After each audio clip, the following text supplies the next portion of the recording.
Hello and welcome to another ohmTown Daily News Show. I am Merwat, and this is Season 2, Episode 108 for April 18th, 2023. Tonight's title: A Large Swift Pepperoni Pizza, and more news. Here's a quick rundown of what we're going to talk about today. Right out of the gate, we're going to talk about the settlement of Dominion and Fox and some of the pending lawsuits.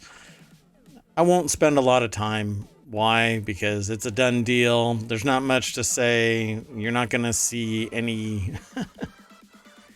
You're not going to see really the truth come out about this situation. Then we're going to talk about Niantic making a real-world Monster Hunter game.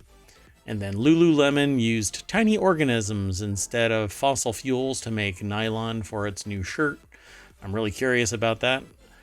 Elon Musk changed the Canadian, or CBC, I'll just say that, CBC's Twitter tag to 69% government funded after it said that it was 70% or less government funded. So there's that. We'll talk about that.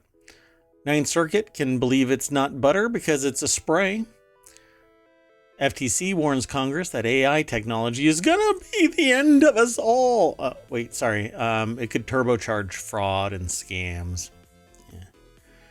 Nest finally got its Matter update. It's actually on its way over time, but it's going to be able to be attached to Apple home compatibility options. Paramount has announced a movie, Star Trek Section 31, with Michelle Yeoh. Yay. And Gogoros, I think it's pronounced, or Gogoros. I'm not sure. Battery swapping stations in Taiwan. Hey, I know somebody that really wants battery swapping. They're smaller, though. Germany has shut down the last of its 3 nuclear power plants. Or I should say, its last 3. And it was interesting to find that one in ohmTown in the last 24 hours. A New Orleans pizzeria is offering free pizza for a year in exchange for Taylor Swift tickets. And a Florida driver strips down to his underwear and tries to hide from police in the swamp. Let's get into today's show.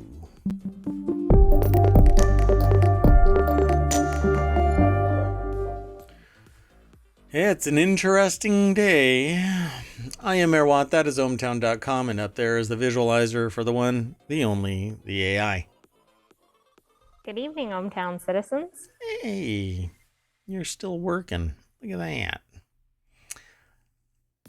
that. Did a software patch. Not really sure if the AI is fully functioning Death Star or not. Guess we'll see.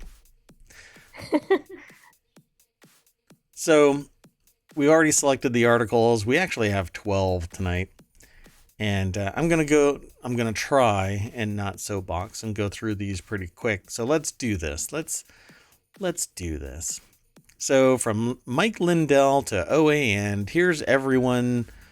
Dominion and Smartmatic are suing over election conspiracy theories so far, because this came into existence because Dominion has settled with Fox News, which really shouldn't be called news, just Fox, for $787.5 million. You got to do that 0.5 because Exactly, that's pretty critical.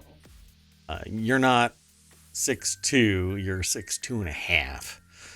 Anyway, almost $800 million. I'll round up. Staving off what was expected to be a blockbuster defamation trial over election conspiracy theories. And damn it, I really wanted that to happen. I really wanted that to happen. So this article, and let me get it out of the way really quick. I'm going to throw it over into the VOD, and it will be in the show notes. It'll be all over the place, and it's over at ohmtown.showbot.tv. You can vote on the articles right now. Now, I try to not get too political Obviously, anybody can take anything and make it political. Sometimes it's just right and wrong, and that's the angle that I'm coming from. Not political in terms of party and whatever else, because I don't walk a line. I walk right and wrong. The truth. And there's a lot there. So let's just follow this article. And, let's see here. Here is the Motley Crew and not the band. You could probably make a band out of these three, right? Yeah, but what would they be called? I don't know. Like Squirrel Nut Zippers is a band. It would have to be something, evocative like that. When you hear that name, you kind of, what is that? That sounds kind of zippy, kind of snazzy. Well, I'm really curious about their kind of music, right? Well, you're going to have to do something like it's batshit crazy. Oh, wait, I'm only 6 minutes into it. Oh, no. Oh, no. Anyway, Grace Dean and Jacob Shamsian is over at Business Insider, who wrote this article. Man.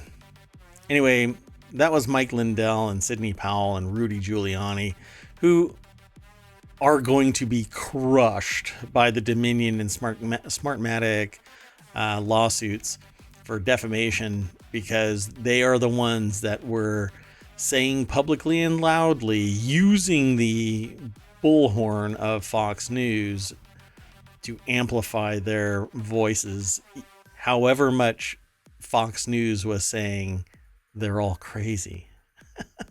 So behind closed doors, Oh, right.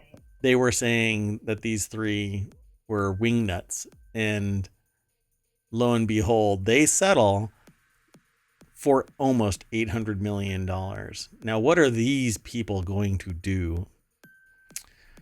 Well, what is Fox going to do? I mean, are they going to go after these people? Well, I don't know if that's even possible, because it wasn't Fox News. It wasn't Fox News that was saying the message, but they amplified it by choice, which is why they settled. Now, if I go to some newscaster and I say, hey, I think a bunch of this, and here's what I have to say, you have, as a broadcaster, you have to go, do I want to hitch my horse to this? Do I want to risk the overt bias of this, or do I want to control myself and say we should be in the middle, not espousing a particular view, just reporting the facts? Well, yes, but that's describing a news organization. Yeah. So anyway, I mean, this really should be brought forward so that somebody is forced to provide the truth beyond a shadow of a doubt. But every time somebody provides the truth, they say, oh, it's manipulation. But you can't prove that anything happened. You can't even hint that anything happened. Why? Because a stable mind means that when you're looking at a video of somebody pulling stuff out, you go, well, because they were talking about how they would pull, bins of votes out, except that it was this little snippet. They didn't see the fact that they put them in as well. I mean, these were periods of time where people were putting something secure away and then taking it out later, and all kinds of other machinations that when you're not touched, it doesn't mean anything. It's nothing. But for whatever reason, these people, they get something out of it. So here's a whole bunch. Sidney Powell is being sued by Dominion and Smartmatic for $1.3 billion. let's see. Where I'm gonna scroll through, and you can get the minutia out of this if you want to. You can go and check it all out. Rudy Giuliani is being sued by Dominion and Smartmatic, again seeking $1.3 billion. It's disinformation and defamation. Mike Lindell is being sued by Dominion and Smartmatic, but he's busy selling pillows. Again, $1.3 billion. Fox News by Smartmatic and Dominion. Smartmatic is still pending, $2.7 billion against Fox News. Because it says it's accusing Fox News of waging disinformation campaigns about the company's role in the 2020 election. And I'm not sure if this is the one, because they're all kind of merged together. I think Smartmatic is the one that involved that other person that settled the case with the guy from, what country was it? Brazil or?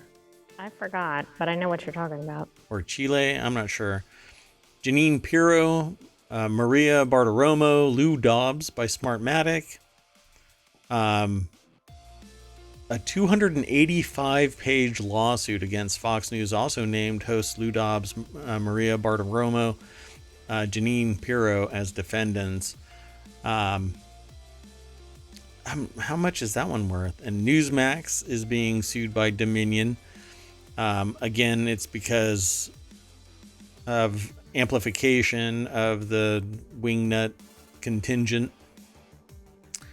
Accused Newsmax of promoting falsehoods about the company in order to compete with Fox News, which had correctly recognized Biden's victory in November. So all of this is about the wingnut contingent. One America News is being sued by Dominion, $1.6 billion defamation lawsuit. And according to this article, all of these are still live.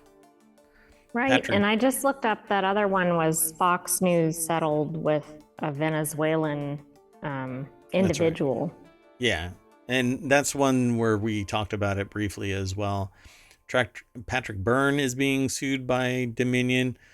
I don't know if it's individual lawsuits, $1.6 billion, or if they're all being brought up in the same.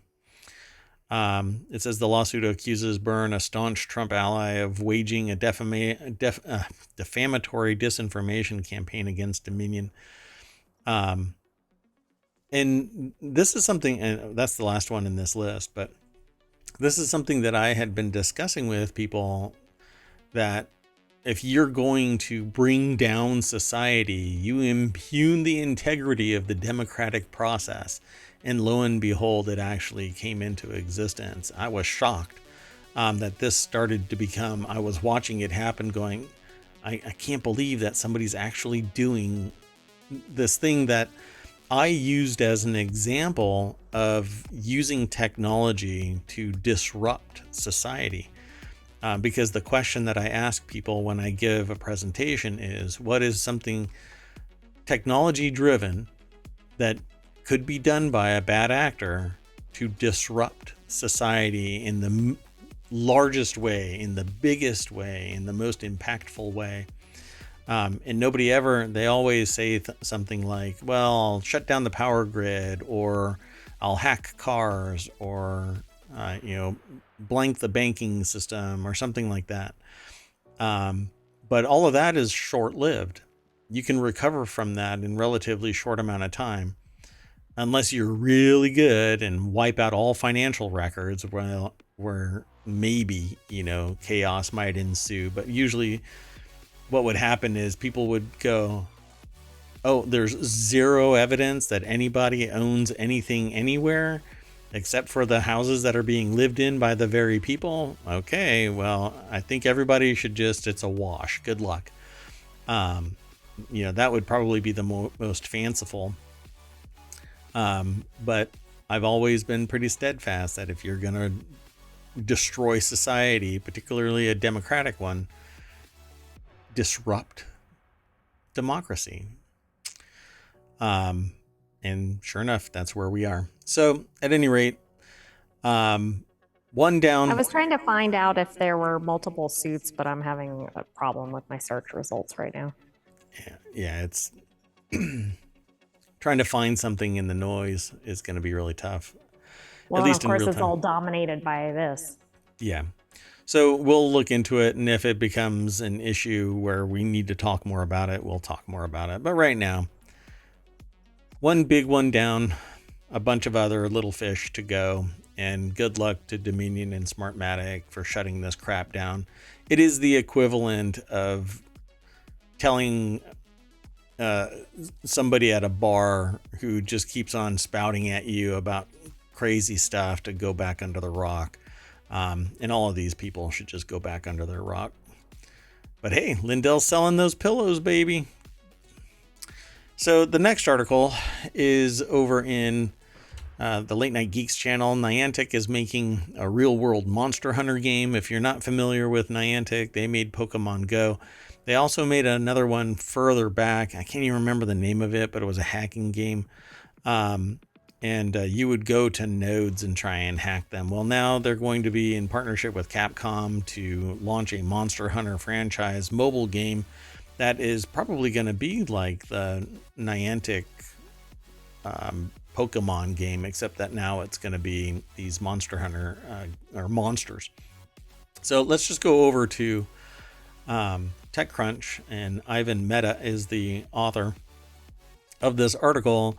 And it says, while Pokemon Go is still Niantic's most popular game, the company is trying to diversify its portfolio by announcing a new game. They just announced a partnership with Capcom for the Monster Hunter franchise. Pretty cool. I'm probably going to try it. Go ahead. I was just going to say, I wonder if it even has the possibility of even half the success of Pokemon Go, because that was just like it changed gaming to me. And you had just entire changes in the real world, right? Because shops and other things became, I forgot the terminology, but basically like a hub for where you could catch Pokemon, etc. So I'm curious how this is going to go over. Yeah, arenas to fight. Yeah. So, I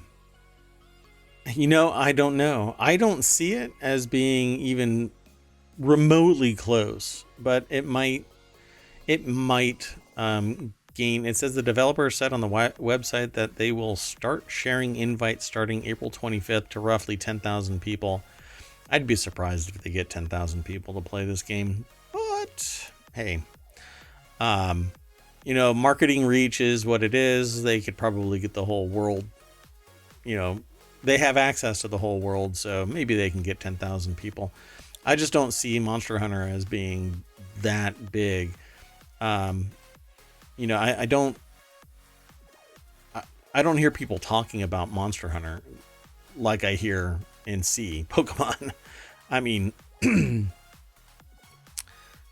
I can walk through the Enterprise and I'll see somebody playing Pokemon.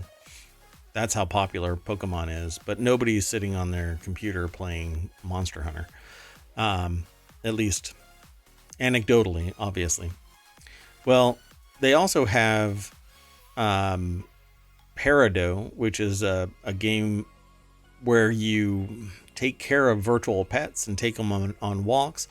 I think I kind of like these kind of things where they get you out and doing something. But frankly, I guess it's good for Niantic because, I mean, it's a win-win everywhere, because if anybody is doing anything, then they're part of Niantic's ecosystem. Capcom is getting people engaged in their IP, and people are getting out, walking around, doing stuff, hunting for bots.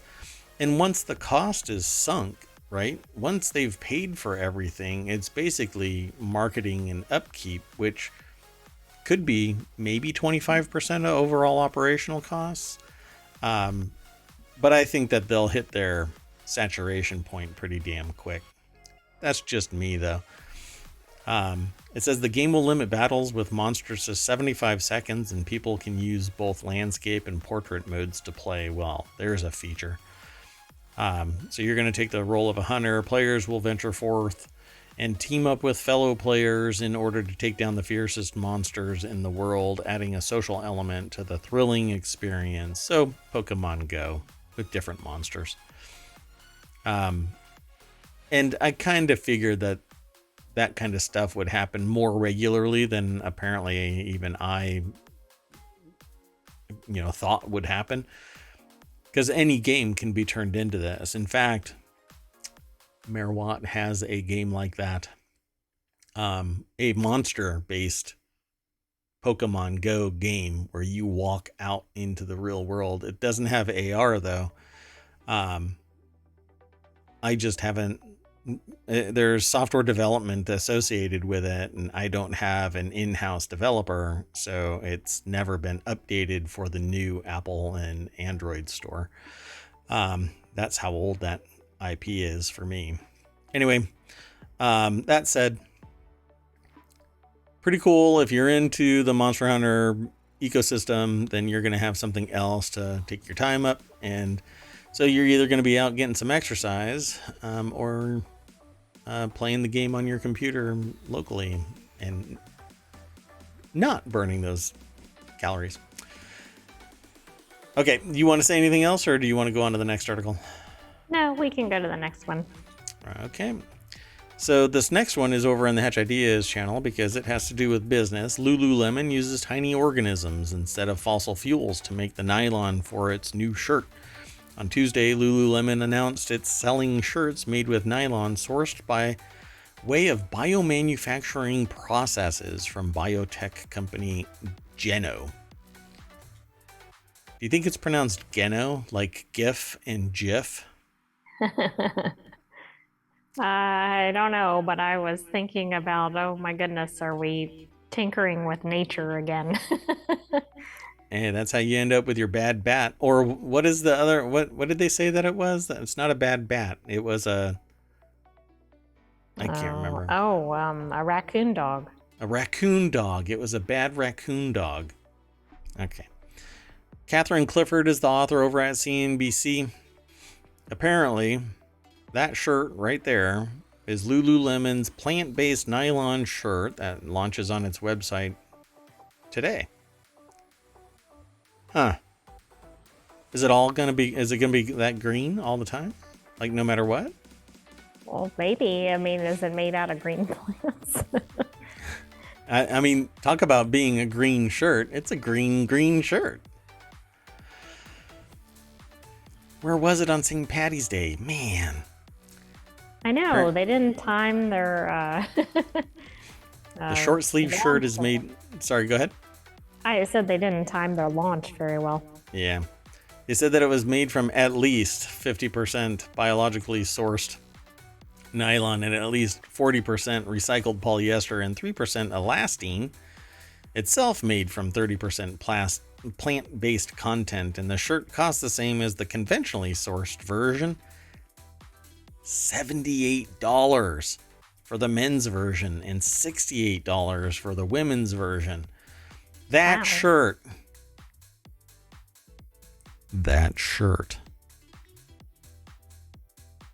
$80. That shirt. Unless that shirt massages my shoulders and tells me it loves me, I'm not paying $80. Oh my God. All right. I wonder how sturdy the shirt is and how long it lasts and how it holds up in the wash. But Lululemon, it's quality. We've lost them as a sponsor, but... Apparently. I do like that they're using sustainable plant-based sources. I think that's great. And while I think $80 is a lot for a t-shirt, it's comparable to what I see from other companies that are not using plant-based sources. Touché. All right. I mean, if it's natural and it can, tide, so to speak, then I guess it's worth it. Hopefully it comes in other colors. It says, for example, in February 2022, Lululemon launched 2 products, a meditation and yoga mat bag, and the Lululemon barrel duffel bag made out of the mycelium-based leather from Milo. I might actually have to get that because I have some projects that I've been wanting plant-based leather, and there was a company that was producing it, but it was still in its like short run, not really fully launched. They never got back to me for a sample so that I could see if it would get destroyed by a laser. But, you know, I would love to launch products that are using something that is less animal based. Yet I also don't want like pure chemical either, you know. There's a happy medium, and mycelium or maybe this biologically sourced nylon might be good. So one of the things that makes nylon really popular is that you can actually do printing directly on it, dye sublimation and stuff like that. It absorbs colors when you do it the right way. Other stuff does not. So I wonder if this has the same unique quality for dyeing and printing. Direct-to-garment stuff is actually really popular, but you have to use the right material with the right coloration. Let's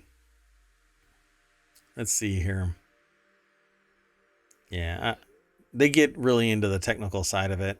Geno uses biological organisms instead of chemicals from fossil fuels to create this nylon that apparently is identical to, for all intents, it seems to be identical. Pretty cool. It's very cool. I mean, just thinking about the lack of, I mean, these are some pretty bad chemicals that are used for traditional nylon. So maybe this will push other companies to go in this direction. Yeah. Now I'm going to have to go and look. Okay. So the only 2 pictures that exist of this shirt in this article, it seems. And both of the shirts are tinted green. So that might be for marketing purposes, or that might be the color range, but we haven't looked. And I don't think it says anything really overtly here, that there's like a full range of colors, but we'll check it out and get back to you if there's something newsworthy. But now I want to check out Milo as well. So Geno and Milo. Apparently you have to have a 4-letter company. That's right. You gotta be trendy. So why doesn't Lululemon change it to Lulu? I bet they will.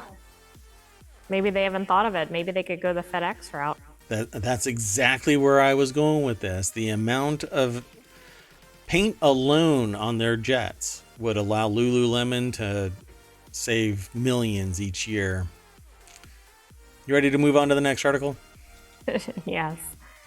So the next article, I am going to preempt this article with I will not. I will not. I cannot. I shall not. I shan't soapbox about this. Can Elon I make Musk. one other statement about the shirt? Yeah. So I went on to Lululemon's shop, and it appears that the only one currently available is in green. All right. Well, there you go, folks.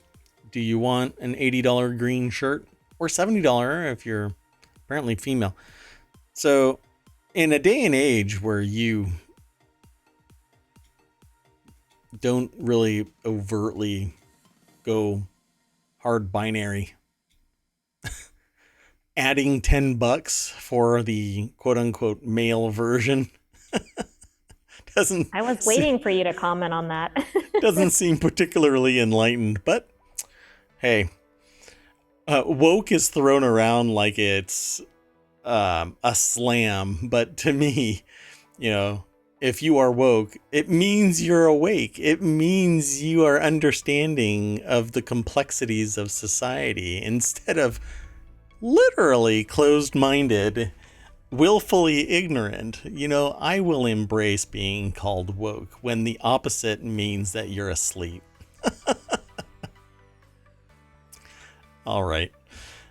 And that's going to be a shirt coming out of our shop. So, all right.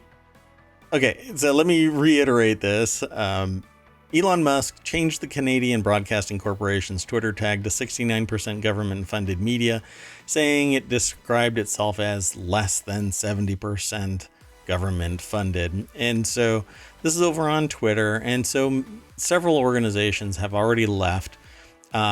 Meanwhile, Elon Musk is saying that Twitter was about to collapse within 4 months, even though the accounting of it that everybody could see showed that Twitter was actually stable then.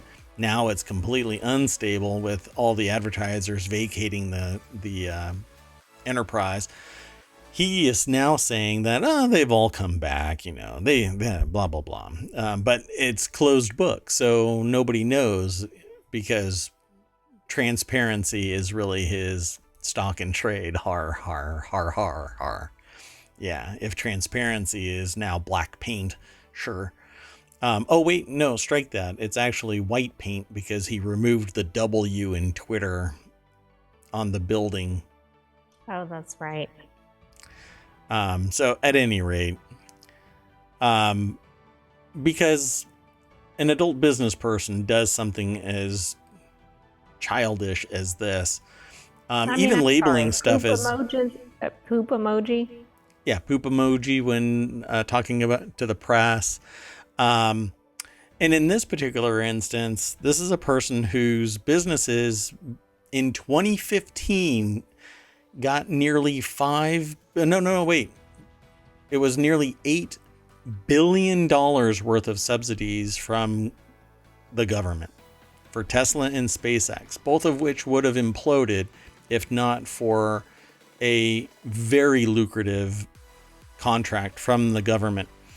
And I would challenge anybody to say, you can't prove the negative, granted, but if Elon wasn't the one that spearheaded getting that grant, the engineers who were powering this, because it wasn't Elon Musk that was the engineer that made all of the rocketry and Tesla happen. Tesla already existed. He bought his way into middle management and then pushed out the founders. SpaceX was built on the backs of engineers and a whole cohort, a cadre of people behind the scenes that made it all happen and are still to this day making it happen. So I don't hero worship Elon Musk, obviously. But I'll be damned if anybody sits there and thinks that Tesla and SpaceX isn't privately funded, but privately profit.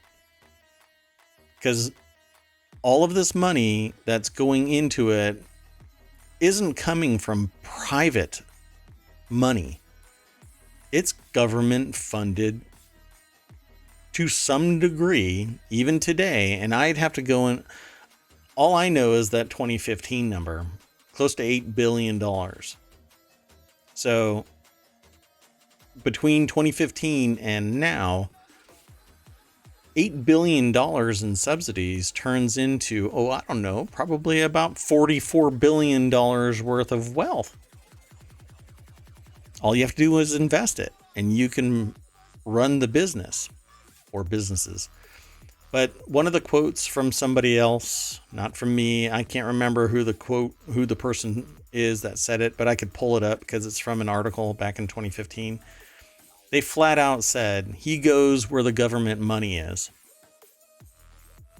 Because if it was a private business, it would have shit the bed already.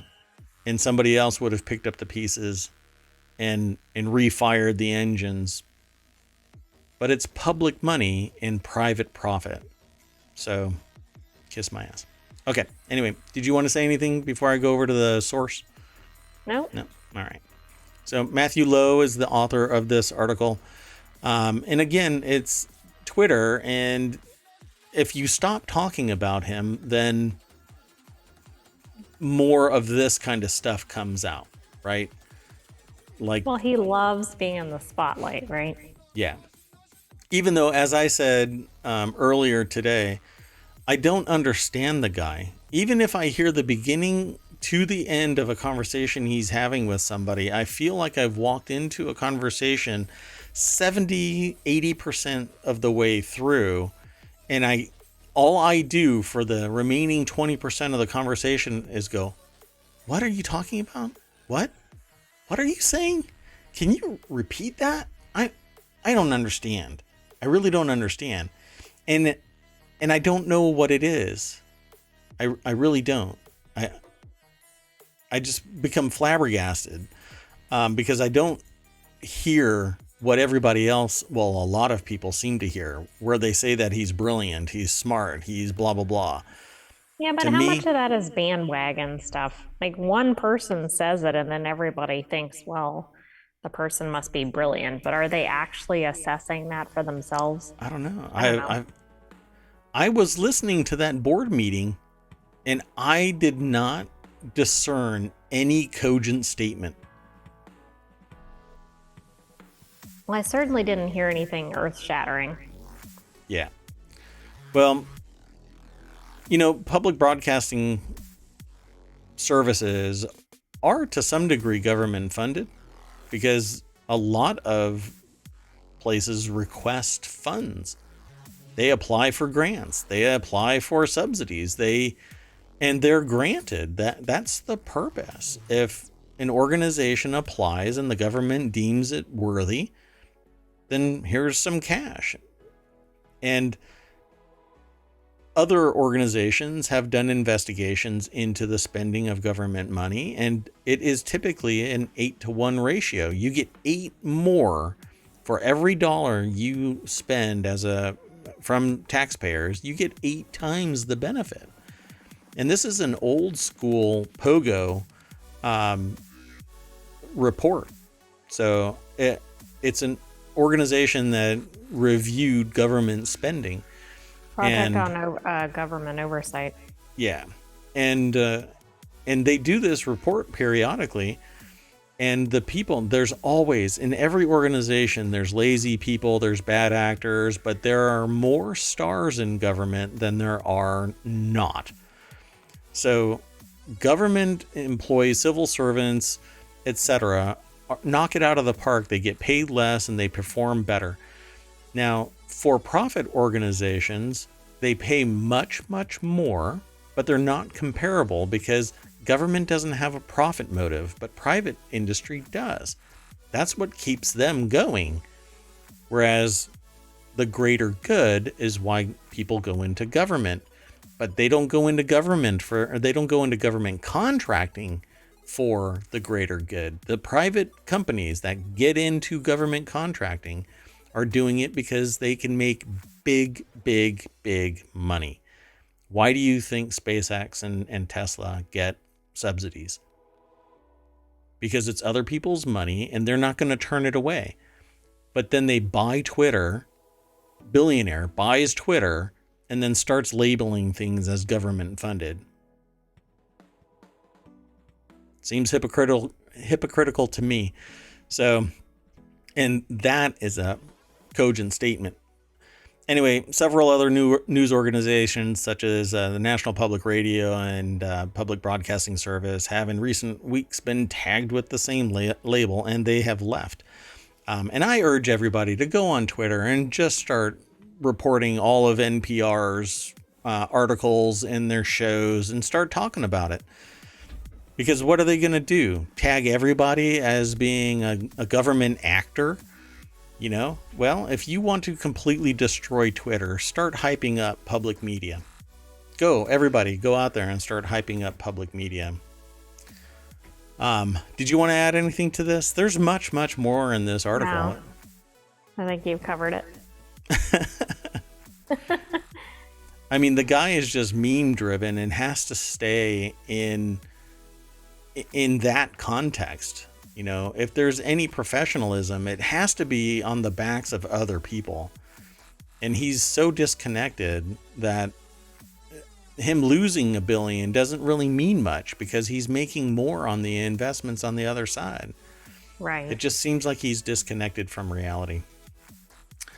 Okay, so the next article is, and I hope I'm not yelling too loud. I'm still in the yellow and green. So, this next article is in Policy Metrics. There was a glitch in the matrix, or metrics, if you want to say that. So the link that's actually active is this post down here, and that will take you to the source. It's since been remedied, but not for this particular article. But you can click on it, and it acts like the go to the source, visit the source link. Typically, you will see, like this article, visit the source. That's what will take you over to the source.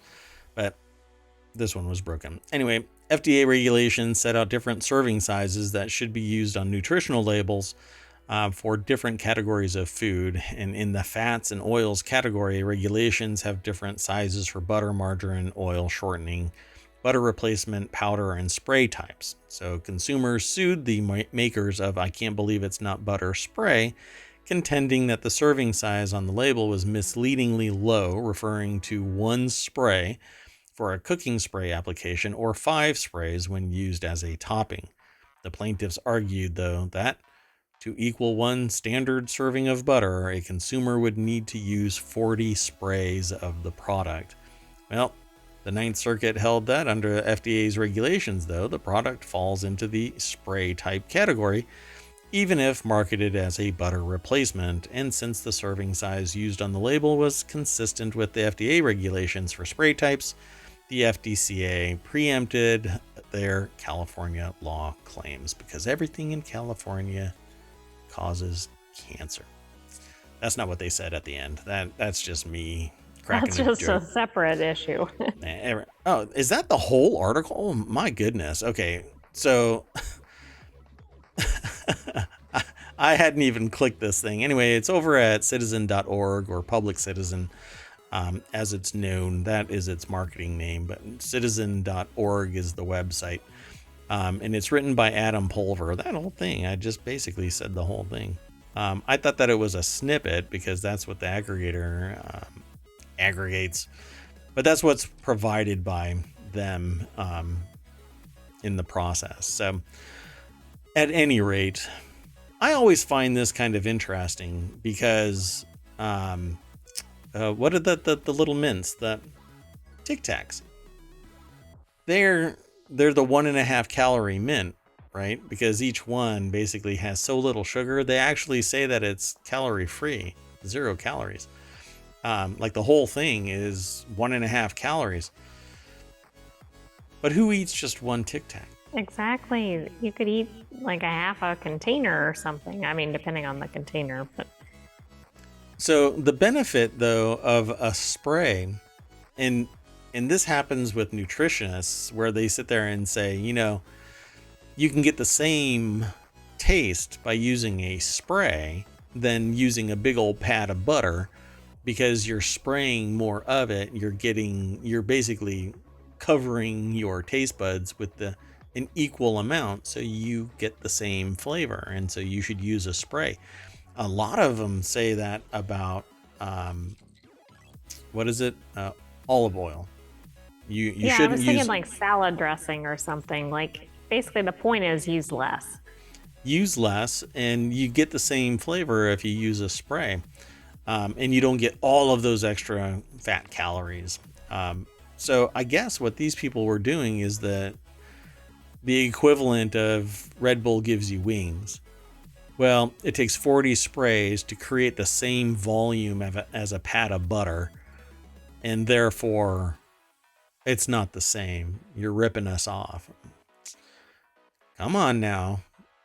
Context matters, and through research and evaluation of the materials, a spray isn't the same as 1 ounce of butter. No, I would agree. I'd rather have the butter. See, and I'm starting to think that the spray is better, particularly in an air fryer. You Well, put, maybe, but not on a roll or something. well, we'll have to try it. And by that, I mean, I'll have to try it in the real world, and the AI will have to synthesize it in a virtual environment and pretend to eat and then give their analysis because the AI doesn't eat anything. Fourth wall broken. You want to move on to the next article? Sure. Okay. So this article is in the Late Night Geeks channel, and it says FTC warns Congress that AI technology like ChatGPT could destroy the universe. No, I'm sorry. It says turbocharge fraud and scams. AKA destroy the universe. Destroy the universe. Yeah. So, in a congressional hearing on Tuesday focused on the FTC's work to protect American consumers from fraud and other deceptive practices, FTC Chair Lena Khan, I think it's Lena, and fellow commissioners warned House representatives of the potential of modern AI technologies like ChatGPT to be used to turbocharge fraud. You know what? Work on the systems then. Exactly. I mean, if we went on this for every new technology, we'd never have any advances. Right. But we need to make sure it's ready for deployment. The military would, but private citizens would not. Because the military basically, they do the research and development and then they tell the people, you're using this. And they'll get feedback and they'll do trial and error and all of that kind of stuff. But essentially, you're going to be using this equipment. Done and done. Again, there's feedback, but it isn't consensus. It's, this is what we're using. That's why you have different patterns for different, what do you call it? Services? Yeah. But you have different colors, you have different patterns, you have different camouflage styles, you have different just everything. And it's because it's not consensus. And it's not, the uniform isn't uniform. You're told by a very select few who have been empowered to do that. Well, that's the same thing here. If we have to have consensus, it's just not going to happen. But the one thing that does hold true is if you build a better mousetrap, you're going to get better mice. So you're going to have to build another better mousetrap. And it's always that conflict between the people who seek to overthrow the status quo and the people who really want the status quo to stay. You know, we wouldn't need passwords if only people were ethical and would stay the hell out of other people's stuff. But we can't have nice things. Another shirt I should be making. Where, again, today, by the way, it has nothing to do with this, but it reminded me of this is why we can't have nice things. The person was bringing me lunch and dropped a piece of my food on a chair and then picked it up and was about to put it back on my plate when he looked at me and one other person and goes, I follow the 5-second rule. Do you want it? And I said, no. And so now I'm going to be questioning everything about this place.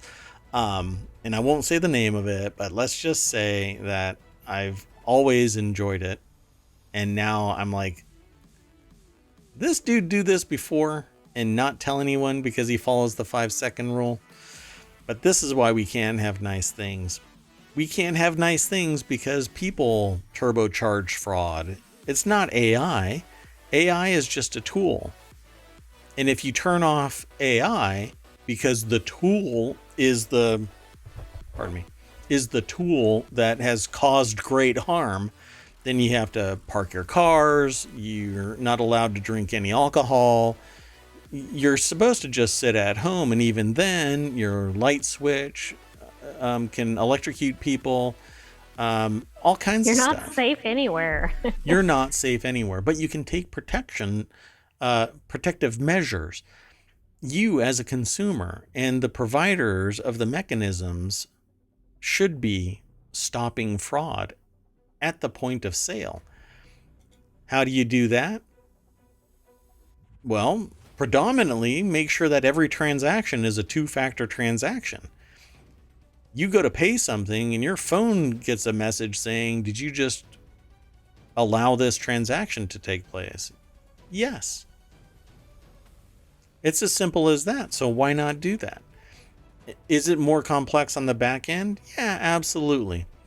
But if I I can think it's deploy because it, of convenience. People don't want things that take too many steps, even though it would be better. yeah, and there's always going to be that technology divide. There's always going to be people who don't want to embrace the tech, etc., etc., etc. But I've done this with many other organizations. You have to drag people along kicking and screaming sometimes, even into the 21st century from the 20th century. Wyoming, I'm looking at you. Anyway, so it says in a follow-up, FTC Commissioner Rebecca Slaughter downplayed Khan's remarks by explaining the FTC had adapted to new technologies over the years and has the expertise to adapt again to combat AI-powered fraud. Thank you, Rebecca. I'll vote for you. Or I guess in the Pokemon style, I choose you. So let's go over to the source of this, which is TechCrunch. Sarah Perez is the author of this. Again, the title of the article is FTC warns that AI technology like ChatGPT could turbocharge fraud. Yeah, I'm sure. So, turbocharge the defenses. This will always be a problem.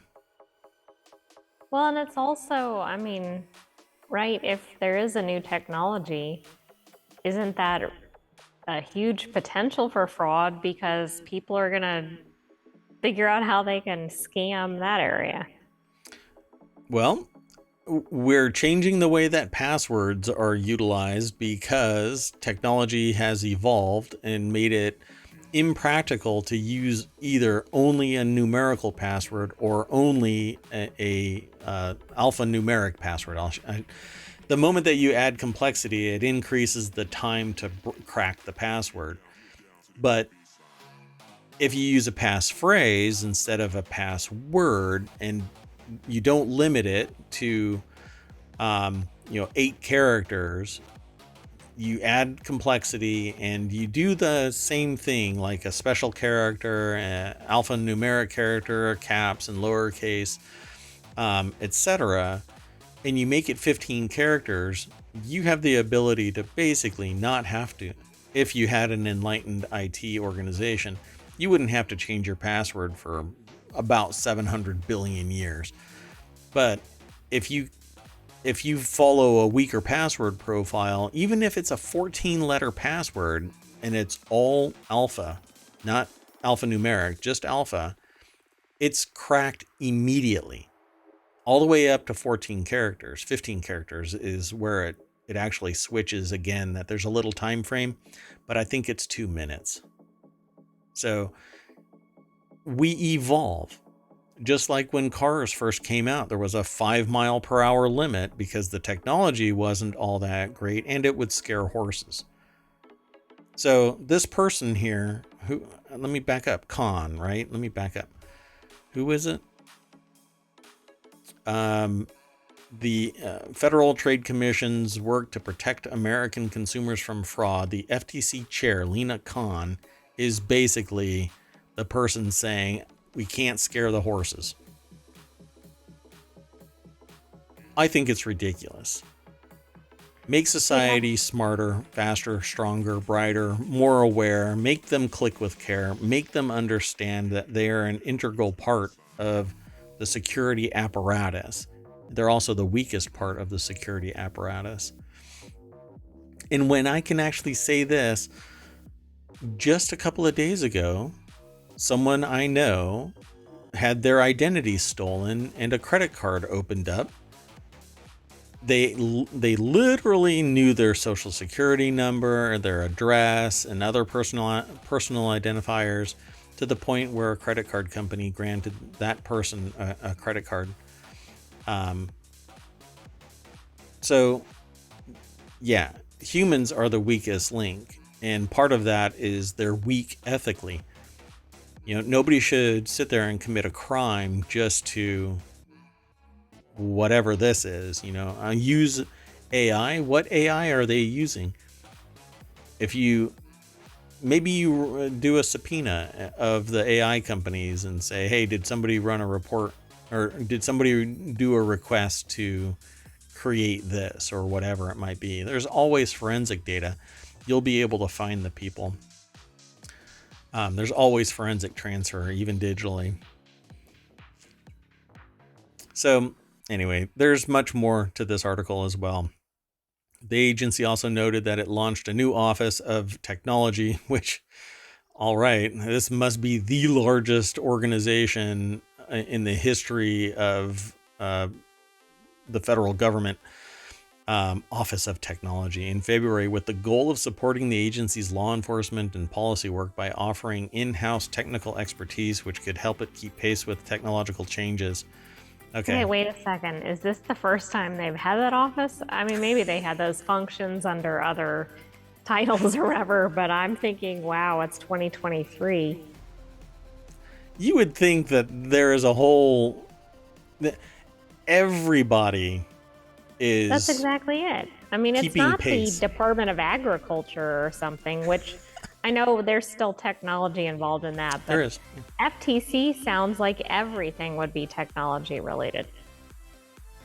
So here's what it says. The rest of this paragraph is: the FTC's testimony specifically referred to the OT's focus in areas like security and privacy, digital markets, augmented and virtual reality, the gig work economy, ad tracking technologies, in addition to automated decision making, or what could include AI.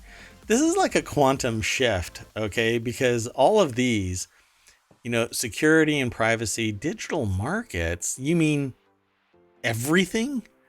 Right, exactly. And how, I don't know how you're operating without that for years. All of these are like pale in comparison to the sophistication of automated decision making, AI.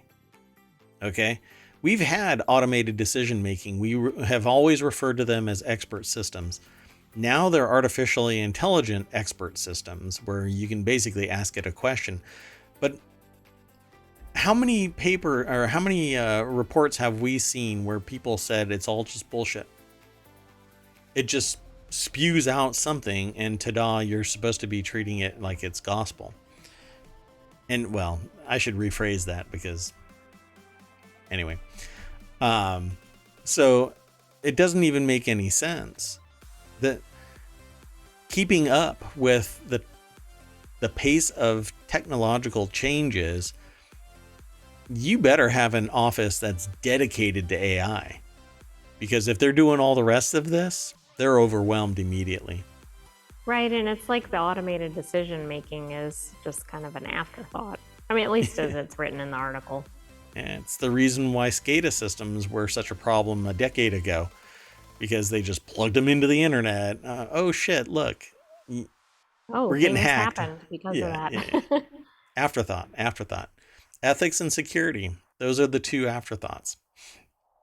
Okay, let's just hustle on to the next article. We've got, well, a few more. So I'll get off my soapbox now. So Nest 2020 thermostats receive Matter update. Matter is kind of like a middleware that allows Internet of Things devices to connect to a multitude of platforms instead of just one. Matter is just a wonder to me, because with the Matter update to the firmware, you can take something that was one platform only, and you can make it multiple platforms. and you used to Oh, have to I have didn't know something that. else. Yeah. I didn't understand the significance of that. I mean, I understand the significance of the Apple Home compatibility, but I didn't realize that about Matter. Yeah, so it is a standard, a protocol. And so the firmware gets updated, and now it can understand a multitude of network types. So, like, Android is one thing, iOS is another thing. And there are others in between those two major elements. I can't remember all of them. The one that's really popular, I can't remember it right now. But anyway, Kevin Purdy over at Ars Technica wrote this article, and it's the 2020 thermostats. So not all of the thermostats are going to get it. And it's not going to get rolled out all immediately. So apparently it's going to take about a week or so. So take note that only the 2020 redesign of the Nest thermostat will be updated with Matter support starting today and rolling out over the next few weeks, according to this article. I thought that it was only about a week or so. Anyway, according to a Google Nest community post, I have been wanting the Nest thermostat to gain Apple, but these are ex-Apple developers that literally just chopped off Apple. But when you get this product, it has the packaging sophistication of Apple. It's like Ubiquiti. Ubiquiti has that same thing. And I thought I remember that they too were ex-Apple employees. I'd have to look. Don't hold me to that. Anyway, it says Google has said it is investigating Matter support for the more common Nest third generation learning thermostat and Nest thermostat E, which is apparently available in Europe. And I say I hope so, because I think all of the Nest should, because I don't like the Google interface. I don't like their app. I don't like having to, and I actually use two different apps. At one point, the Nest app stopped functioning. And then it was updated and it allowed me to control it, but I don't have access to other things that the Google app. There's a Google app that allows you to control a bunch of Google ecosystem stuff. I don't like it.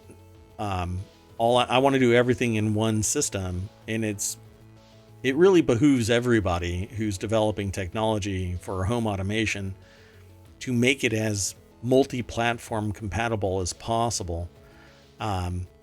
Use Matter, use other technologies that allow you to translate it and create that middleware so that it can work on any system. You're still getting the telemetry, do the job right, and you double the number of people of houses that you can be in, or more, because many houses have more than one thermostat. Anyway, there's more. Again, usually there's more, but we distill it down to something I think a lot of people get enough out of it. But I encourage you to go over to Ars Technica, read this article, take a look at the picture. It'll give you an idea of what this thermostat looks like that they're referring to. Again, it's Kevin Purdy put this article together over at Ars. Did you want to say anything? I was just going to say, if you don't have a smart thermostat, you should really think about getting one. Yeah. I mean, a lot of people kind of issue that whole idea of a smart thermostat because it's just this little lump on a log sitting there on the wall. But it allows you to remotely control your environment, monitor it. You can automate it so that you don't have to go somewhere special just to turn your thermostat on. You can be gone, turn it on, and when you get home, your house will be comfortable and you won't have to sit there and wait. And that delay, like the lack of automation, means that your air conditioner is either working more or less than what is most efficient for your home. Right, to keep which it then all. means you're talking replacement or repair costs for HVAC. And also, if you've got, for instance, pets in your house and you want to try to maintain the temperature, or you're coming and going, like, it just only makes sense. Yeah. I think the moment that smart thermostats became available, I immediately adopted them so that it made life easier. I don't have to go over to, walk down a flight of stairs just to adjust a thermostat, stop what I'm doing, etc. I can do everything from, again, it's the 21st century. We're this close from Star Trek. If we could just stop bickering, for crying out loud, we'd all have a happier life. And robots would be doing everything for us, and we could just sit on the beach and do what we love instead of. Right. Let's accelerate this AI. Hey, I can't be a billionaire if everybody has equality and equity.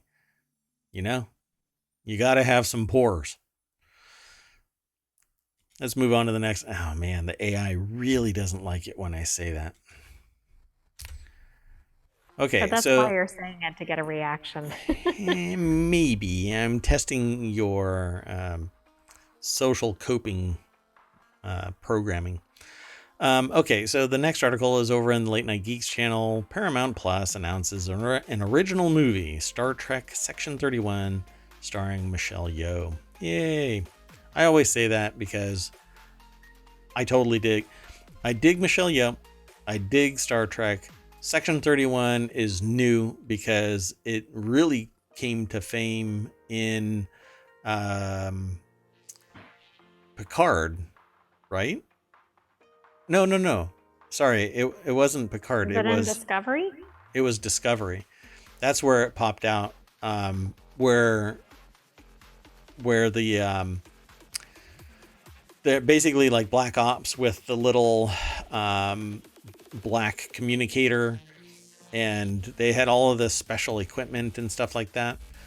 And at the end of Discovery, they basically popped up as being a major player in whatever's going on with Discovery, and I'm waiting for more Discovery. When is Discovery coming back? Is it? I don't even know. Anyway, Emperor Philippa Georgiou. Yeah, she's like from the Upside Down, or the Mirror Universe. So let's see what else is in here.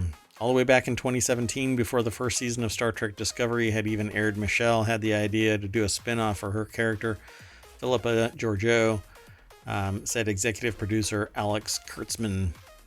So 6 years later, is renewed for early 2024, but not a specific date. Gotcha.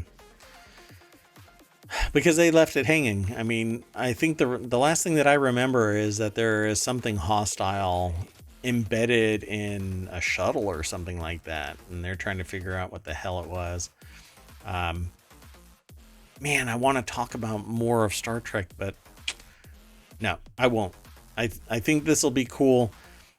It will obviously follow the same Discovery Dark Universe kind of things, where it honestly, I think it's really kind of dark and moody instead of the old school Star Trek where it was full of optimism.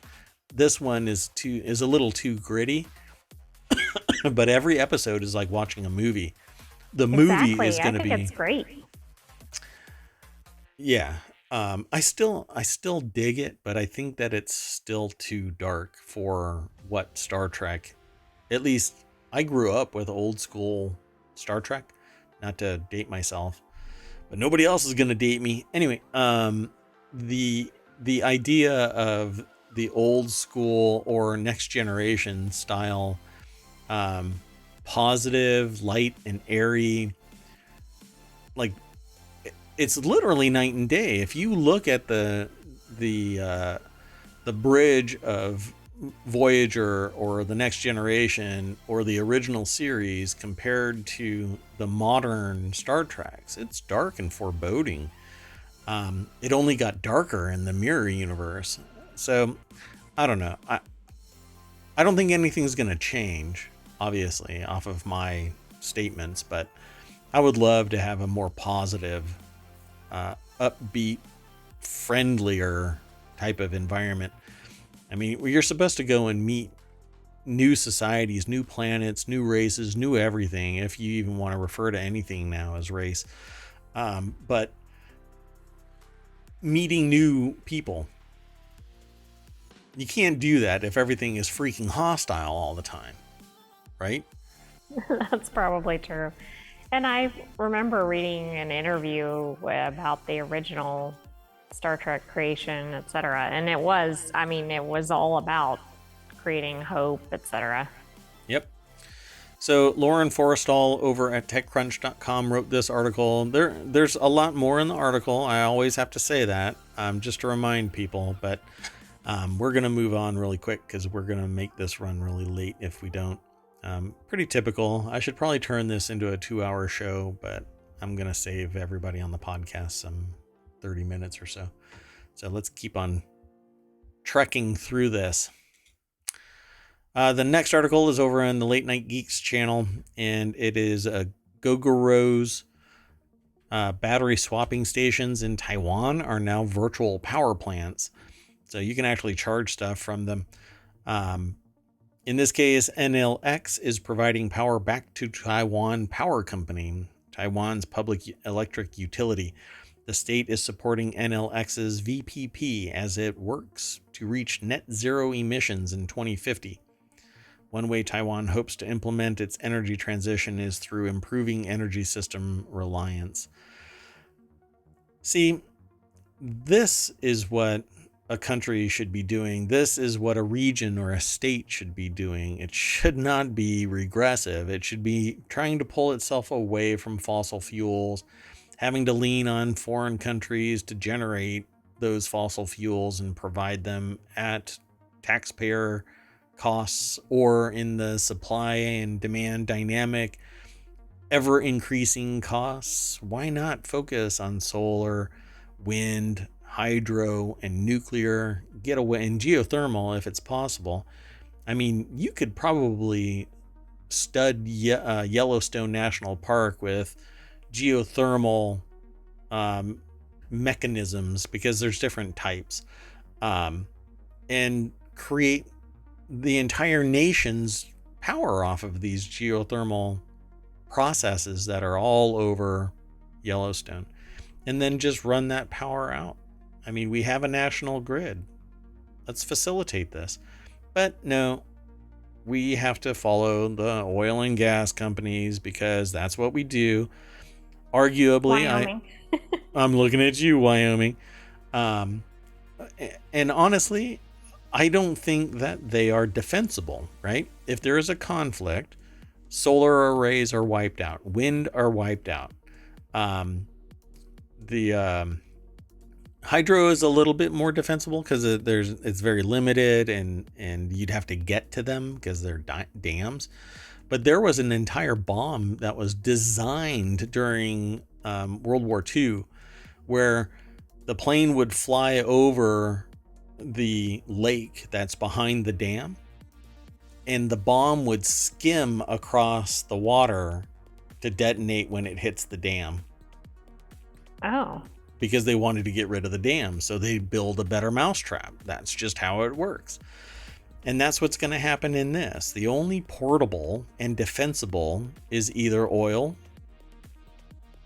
We're back to the whole oil dynamic, or nuclear, where we can bury this and feed it water. And as long as the water supply doesn't go wonky, it's defensible. You can put it inside a granite mountain and run a nuclear power plant. It doesn't have to be, the big dome sitting out in the middle of nowhere.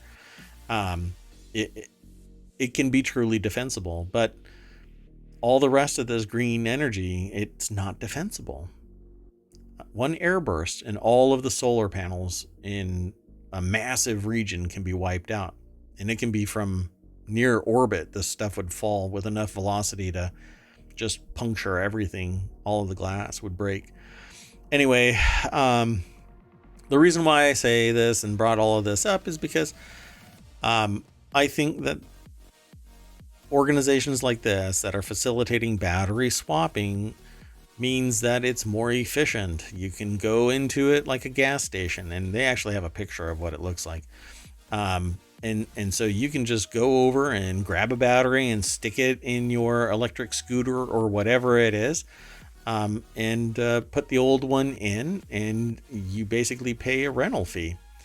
But Gogoro's stations collectively hold nearly 2 gigawatt hours, according to Jason Gordon, Gogoro's VP of Communications. The capacity of the 2,500 Go stations that will be part of NLX's integration is about 150 megawatts of battery capacity.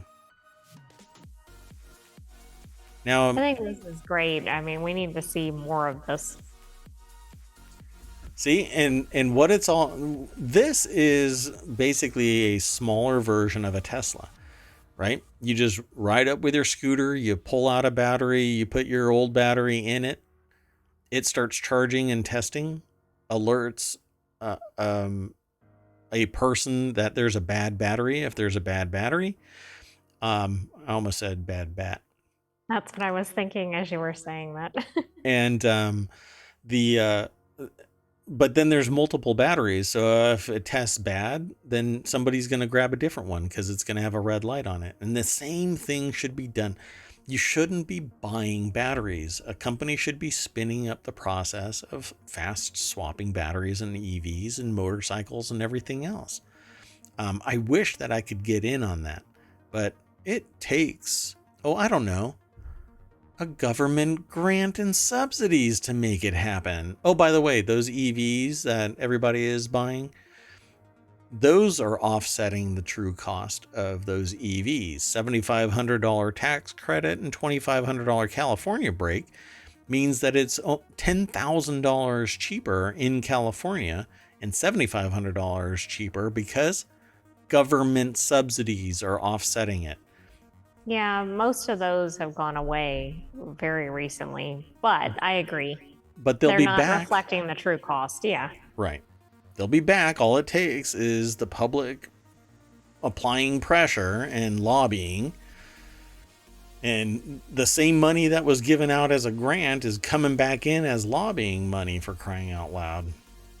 Anyway, I think this is great. I think that it should be expanded. I would love to have an electric motorcycle. I would love to have something that is off the oil and gas. Well, I was going to say something more colorful, but anyway, I'd like to get away from gas. And if these new technologies actually come to fruition, then we're talking vastly expanded battery range, like 100 miles plus on either a smaller battery or the equal size battery, based on some of the research that I've been reading. If they come to fruition, then great. But all of this fundamental research needs to be converted into something that's lowering the cost for consumers and expanding the range and creating competition. But all I see right now is they're being treated as luxury vehicles for now. I'm waiting for these $25,000 cars and the quality that they entail. Do you want to add anything? No. All right. Okay, let's keep on going.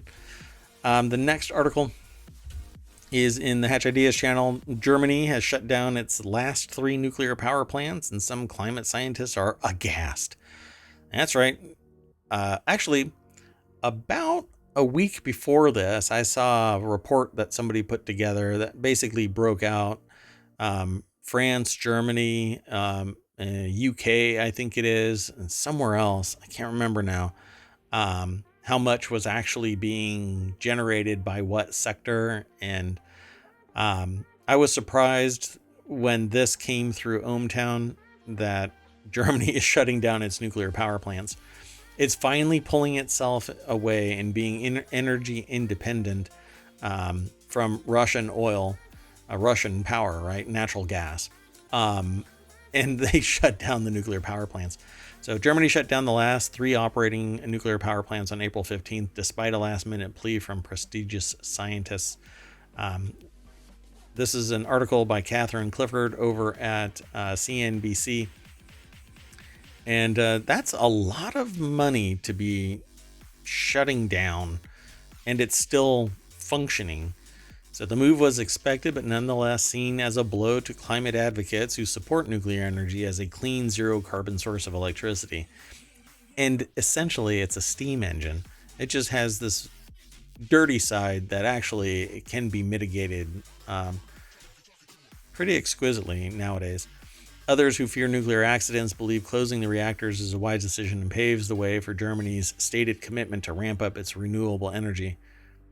Sure, but again, this is the only defensible position outside of oil and gas, because there is no portability in any other solution.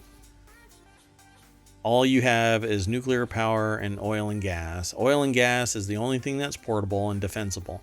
This is the only thing that's defensible because it doesn't have to be above ground. I said it earlier. These two were shut down, and now they're going to be hard pressed to generate that remaining gap of energy. But they are highly focused on wind and solar.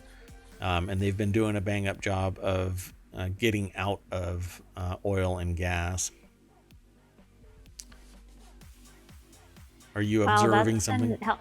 Yeah, they've been supporting a quarter of the population. So that's pretty concerning unless they have some serious infrastructure set up for these alternative. And hopefully they've tested all of these alternative sources. So, this guy's name is awesome. That view was echoed by Hans von Storch. Might be Stork, I'm not sure. And it says a climate researcher at the Institute for Coastal Research in, Giestacht, Germany, and a signatory of the open letter. There's a link to their profile. While a legitimate decision, it's not a wise decision, Storch told CNBC. His name might be pronounced Stork, but this outphasing of nuclear with existing plans leads to an increase of greenhouse gas emissions in Germany, even though, according to another political decision, the fast decarbonization should have priority.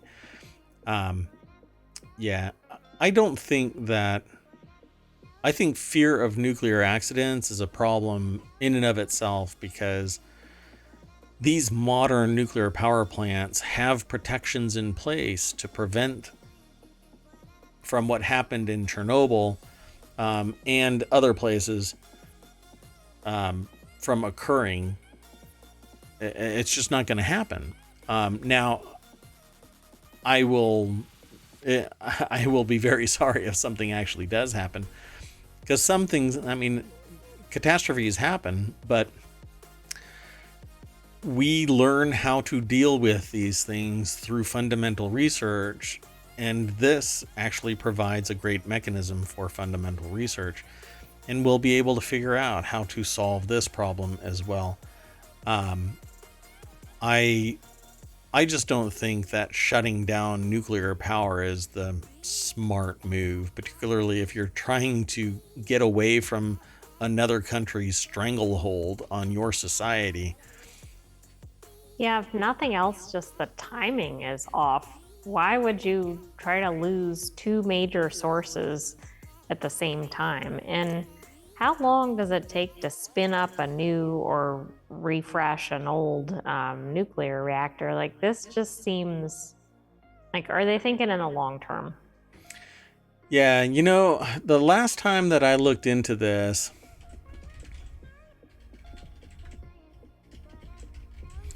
it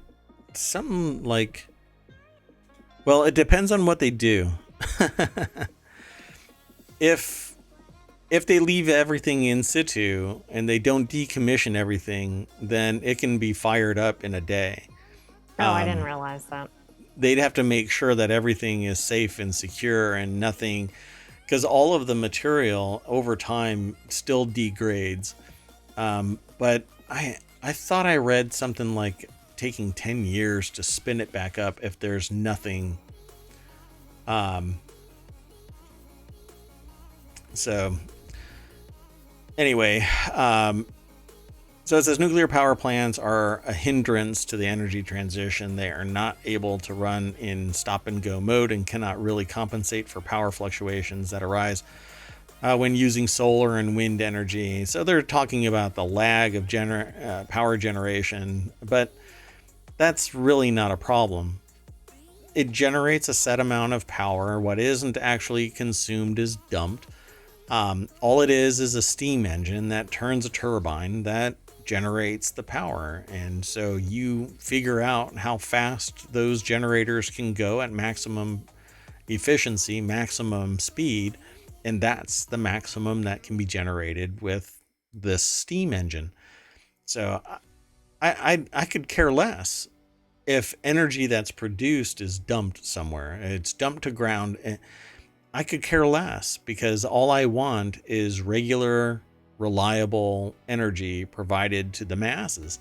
And this does a bang up job, because once the nuclear rods are in place, it's left alone. It's monitored so that it doesn't have a runaway. But other than that, it's a sunk cost. You just sit there and enjoy the benefits of something irradiating a very high temperature, almost plasma like fluid into the turbines.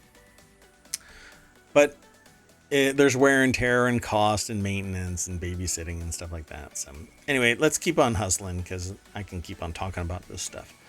The next article is in the Mobile Channel. New Orleans pizzeria offering free pizza for a year in exchange for Taylor Swift tour tickets. The story at a glance is Xander White, the owner of Z's Pizzeria in New Orleans, is offering free pizza for a year in exchange for 2 tickets at Taylor Swift's The Eras tour. Like thousands of others, White had a tough time trying to get tickets, especially after last fall's Ticketmaster fiasco. And that led to a major system meltdown due to record high demand. They thought it would be funny, hoping Taylor would find out. So maybe it'll go viral. I don't know. So this is over in thehill.com, a section called Changing America.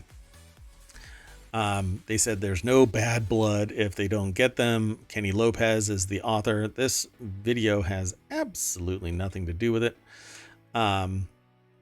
But yeah, I guess pizza for a year is pretty good, but it really depends on how good that pizza is, right? That's right. Although it's pretty hard to mess up pizza, but not impossible. Yeah, any pizza is still pizza. So it's better than no pizza, no matter. I don't know. I'm really not into Papa John's pizza, by the way. I really don't like it. So if I had to decide between a Papa John's pizza or no pizza, I'd probably go with no pizza. There's something about it. I'm not going to get them as a sponsor, but it's become a very limited number of organizations that are willing to sponsor, because I guess I call out a lot of stuff. Anyway, so White thought we have about one potential sponsor left. Okay, well, you send me a text of who it might be, and I'll make sure that I offend them. So they say that they would scream if they could go. Him and his wife are big fans. They'd love to go. They don't see a way to get tickets because they were way too expensive. This is basically a plea for Taylor Swift to go, hey, I saw your article. Yeah, sure. I guess. Good luck. I suspect she'll find out about this, and they'll probably end up Send with them tickets. 2 tickets. Yeah, it's a And good plus goodwill somebody that actually goes to their shop or something, somebody might come through for them too. When asked if White would create a Taylor Swift themed pizza, he replied, it would definitely have a lot of red. She loves the color red. Pizza fit for a queen. Anyway,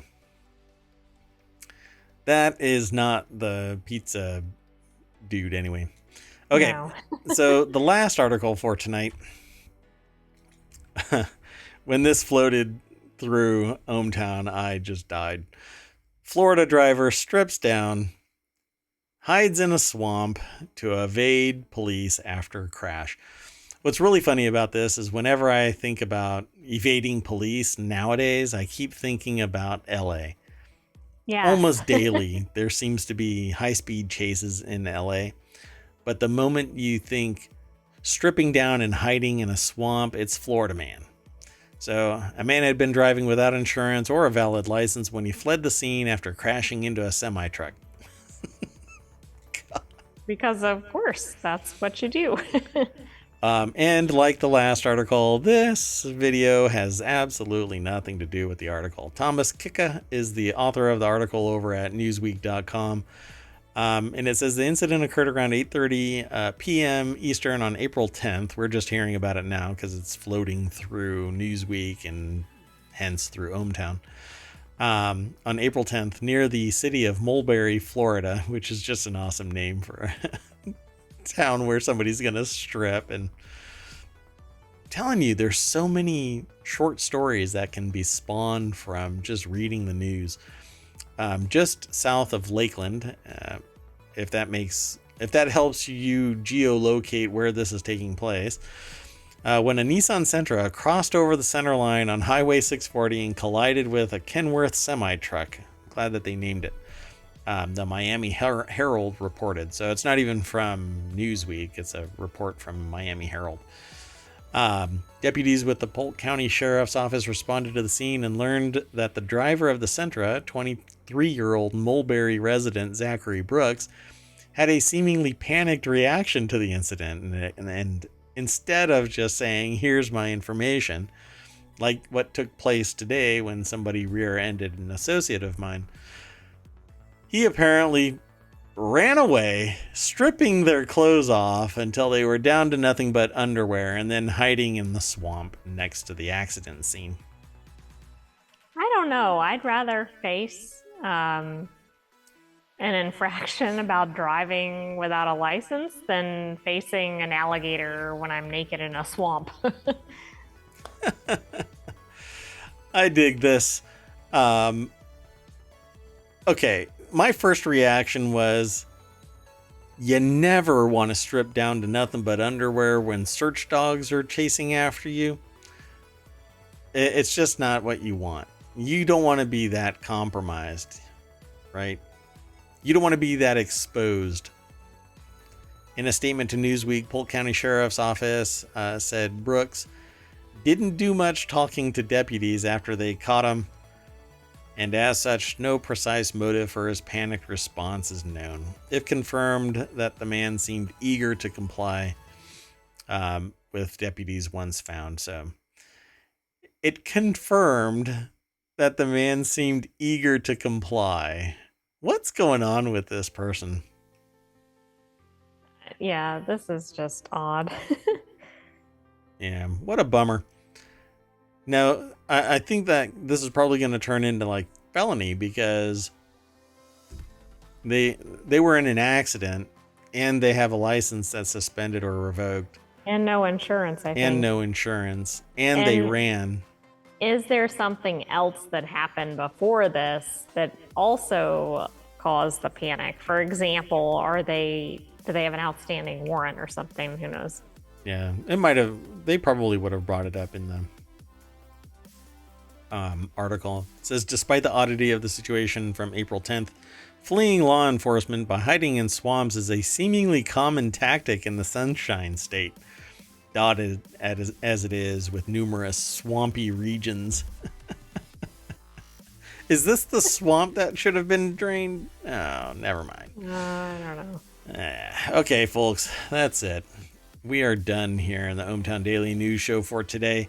Like always, though, you go over to the welcome sign of ohmTown.com, mash the button, it'll refresh, give you a whole bunch of stuff.